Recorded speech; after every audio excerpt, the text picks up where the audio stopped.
এ হলো একটা 3 phase 110 voltage stabiliser. এটা আজকে আমরা ইনপুট আউটপুট চেক করব। এটা হলো একটা মেন সুইচ। আমরা মেন সুইচটা অন করব, অফ আছে, আমরা এটাকে অন করলাম। অন করার পরে এখানে দেখেন ভোল্টেজ আসছে। আমরা এটা খুলি এখন। এ হলো ডিজিটাল মাল্টিমিটার। আমরা ডিজিটাল মাল্টিমিটারে এটা ভোল্টেজ চেক করতে হলে এটা AC voltage. AC voltage check করতে গেলে প্রথমে মিটারের ভোল্টেজে অপশনে যেতে হবে।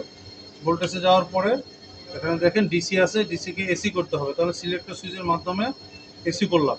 এসি করার পরে এখন আমি আগে ইনপুটটা মাপবো। এই সাইডটা হলো ইনপুট, এই সাইডটা হলো আউটপুট। আমরা এখন face to face মাপবো। L1 L2 L1 L2 ইনপুটের ভোল্টেজ আছে 407 ভোল্ট। L1 L3 ভোল্টেজ আছে 402 ভোল্ট। L2 L3 ভোল্টেজ আছে 406 ভোল্ট। এ হলো আমাদের ইনপুট। এবার নিউট্রালের সাপেক্ষে আমরা মাপি। নিউট্রালের সাপেক্ষে L1 230 31, L2 233, L3 229 ভোল্ট আছে। এবার আমরা আউটপুটের ভোল্টেজ মাপবো।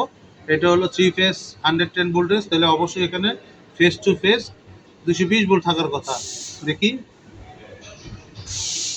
221 ভোল্ট, ঠিক আছে। L1 L3 219.3, L2 L3 220 volt, ঠিক আছে। এবার আমরা নিউট্রালের সাপেক্ষে মাপি। এই যে নিউট্রালের সাপেক্ষে L1 126 ভোল্ট। একটু ঘুরে নিই। নিউট্রালের সাপেক্ষে L1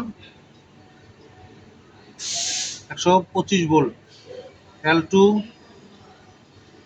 126 volt, L3 125 volt. Voltage stabiliser সুন্দর, ঠিক আছে। ধন্যবাদ সবাইকে।